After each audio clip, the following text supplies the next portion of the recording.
Bienvenidos a En Consulta con el Dr. Elmer Huerta, tu voz de la buena salud y tu fuente de información médica confiable. Un podcast en donde te alentaremos a vivir una vida más plena y saludable de la mano de los más recientes hallazgos médicos.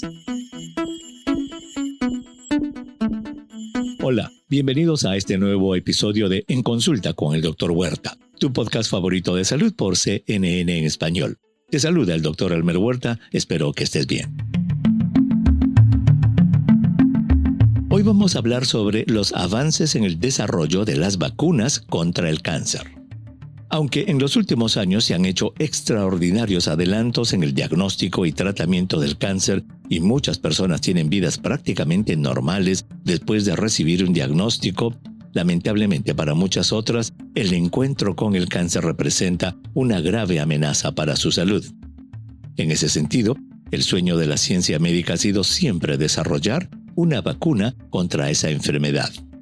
Si bien es cierto que ya existen vacunas que pueden prevenir el cáncer de manera indirecta, por ejemplo, las vacunas contra el virus de la hepatitis B y los virus del papiloma humano, que protegen contra enfermedades que pueden causar cáncer de hígado y de cuello del útero respectivamente, la ciencia está trabajando febrilmente para desarrollar vacunas que puedan evitar el desarrollo del cáncer de una manera directa. En primer lugar, es importante aclarar que en la actualidad existen medicamentos llamados vacunas terapéuticas que se vienen usando desde hace mucho tiempo para tratar el cáncer.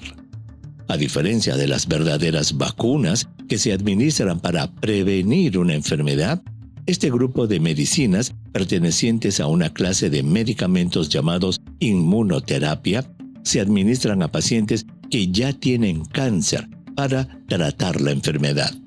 Es por lo que, desde el punto de vista estrictamente científico, al tratar la enfermedad ya producida o evitar que la enfermedad reaparezca, las vacunas terapéuticas no deberían ser llamadas vacunas. Pero es muy probable que se les haya dado ese nombre por su modo de acción, el cual es estimular el sistema de defensa del paciente para que destruya el tumor. Dicho eso, hoy revisaremos brevemente ambos métodos, las vacunas que se usan como tratamiento de inmunoterapia y las verdaderas vacunas, aquellas que tratan de prevenir la enfermedad en personas que no la han desarrollado. Antes de continuar, recordemos brevemente cómo funciona el sistema de defensa o sistema inmunológico. De una manera simplificada, el sistema inmunológico o de defensa basa su funcionamiento en un concepto de sentido común. ¿Cuál es? El de poder reconocer al enemigo y saber responder de manera adecuada para destruirlo. En ese sentido, los microorganismos invasores, por ejemplo virus, bacterias u hongos, tienen en su estructura externa unas moléculas de proteína llamadas antígenos que actúan como la firma del invasor. Dichos antígenos proteicos son reconocidos por células especializadas llamadas linfocitos T, los que inmediatamente instruyen a que otro tipo de linfocitos, llamados B, produzcan una enorme cantidad de moléculas destructoras llamadas anticuerpos que tienen una característica fundamental. Son específicos en destruir al antígeno invasor. Una vez entendido cómo funciona el sistema inmunológico del ser humano, recordemos ahora cómo funcionan las vacunas. Las vacunas tradicionales, por ejemplo contra sarampión, polio o neumonías, son medicamentos que contienen los antígenos del virus o bacteria contra el cual se busca inmunizar. Mientras que las vacunas modernas de ARN mensajero insertan códigos genéticos que instruyen a las células del sistema de defensa a producir los antígenos contra los cuales se desea inmunizar. Es así que cuando el verdadero virus o bacteria ingresa al organismo, los linfocitos T de la persona vacunada reconocen sus antígenos y ordenan la producción de anticuerpos neutralizantes protectores contra ellos. Ahora sí, Veamos cómo, usando esos principios, se están desarrollando vacunas terapéuticas y verdaderas vacunas contra el cáncer.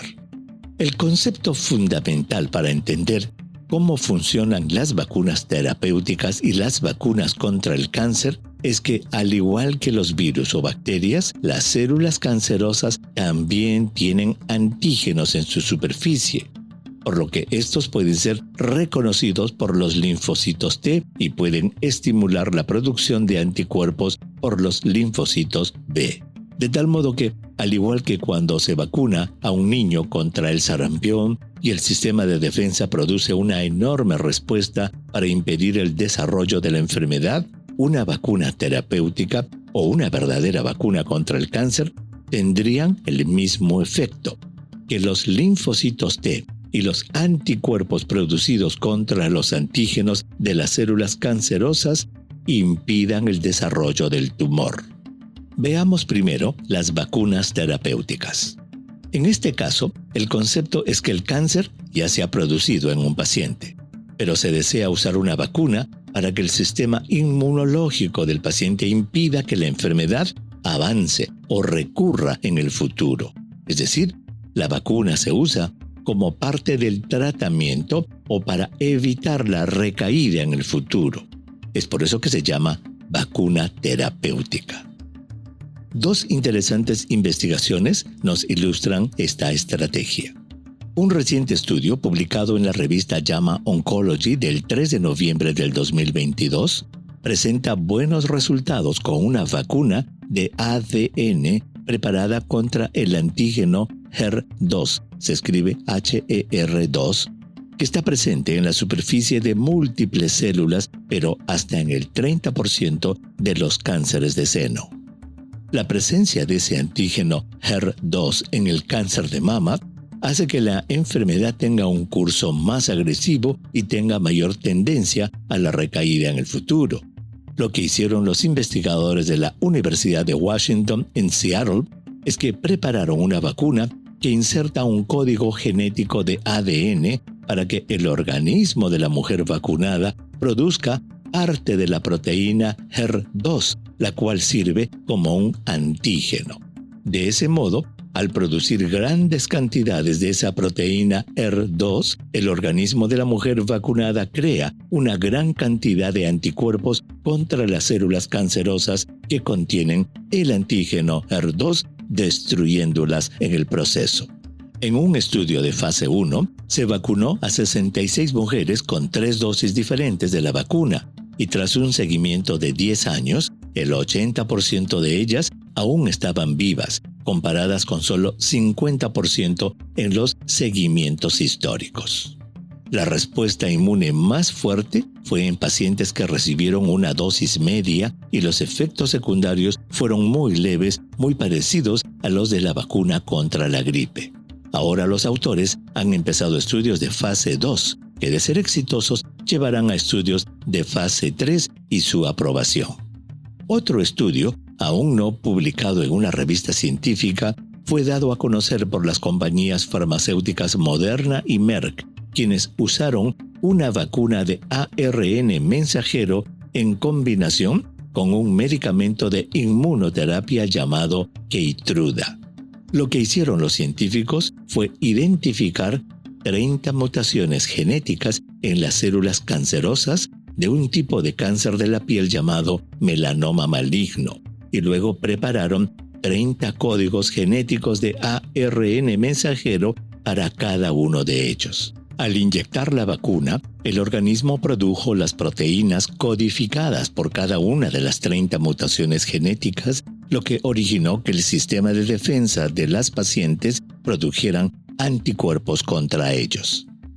En el estudio, se dividió al azar a 157 pacientes en 2 grupos. Uno recibió la vacuna junto al medicamento Keytruda, que ataca directamente al tumor, mientras que el segundo solo recibió la medicina Keytruda.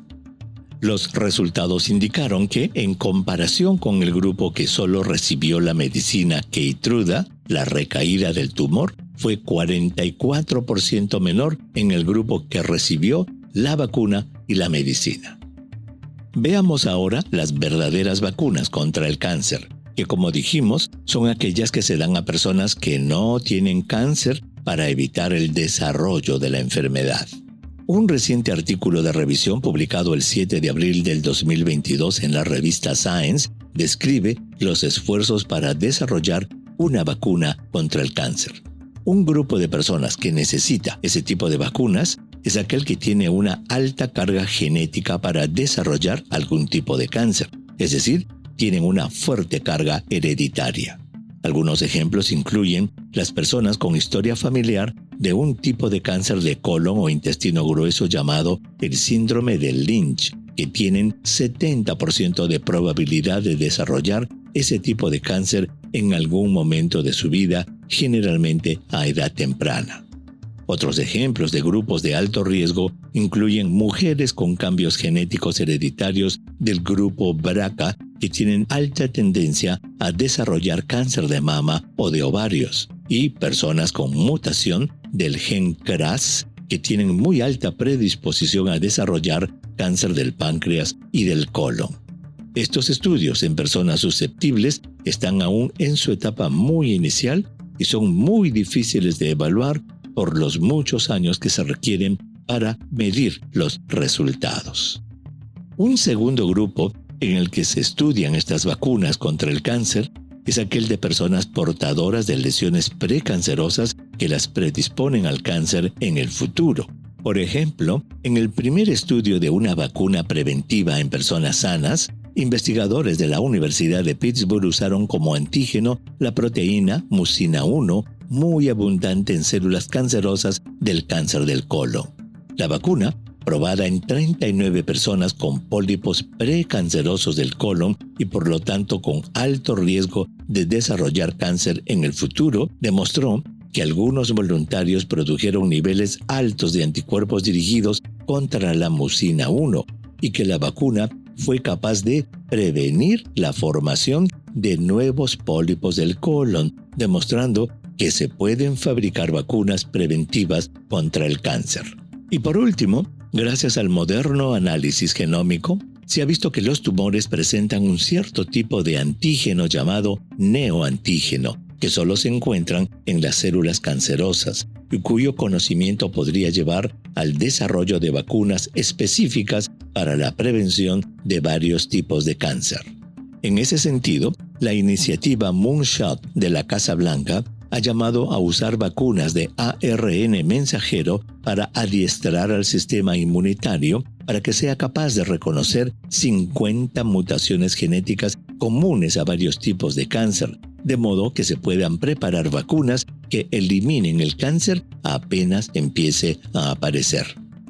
En conclusión, las vacunas contra el cáncer, que incluyen a las vacunas terapéuticas y a las verdaderas vacunas, que puedan administrarse a personas sin cáncer, se encuentran aún en etapas experimentales. Pero sin duda que su impacto en el futuro será muy grande. Mientras esos adelantos lleguen y antes de que tengamos vacunas que eviten el cáncer, es nuestro deber recordarte que si debido a la pandemia postergaste tus exámenes de detección precoz, ponte al día inmediatamente. Recuerda que un cáncer detectado a tiempo tiene mucha mayor probabilidad de ser curado que uno descubierto en una etapa avanzada.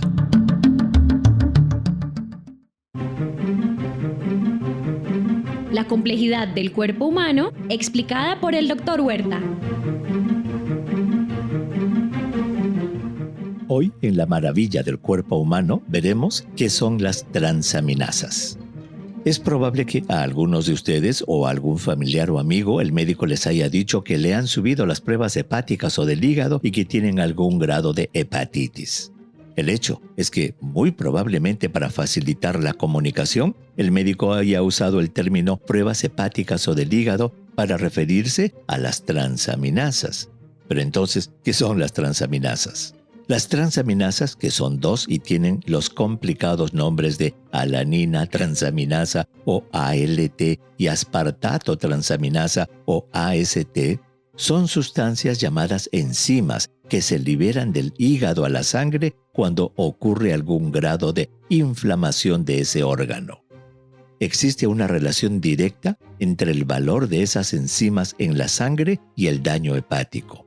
A mayor valor de las transaminasas, mayor el grado de hepatitis. Lo importante en una persona que tiene estas enzimas transaminasas ALT y AST elevadas es que el médico determine la causa de su elevación, o sea, la causa de la hepatitis, la que puede ser originada por virus, medicamentos o alcohol, entre otras. Una vez conocida la causa, el médico determinará el tratamiento. Sin duda, el cuerpo humano es una maravilla.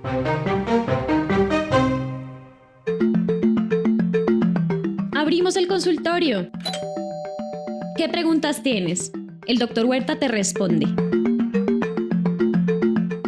Don Rafael Noriega nos hace esta interesante pregunta en nuestra cuenta de Twitter, @Dr. Huerta. Escuché hoy en su programa radial una llamada preguntando sobre la conveniencia de una operación de cataratas. En el contexto de su respuesta le pregunto, ¿es posible que un anciano tenga alucinaciones por tener visión borrosa debido a las cataratas?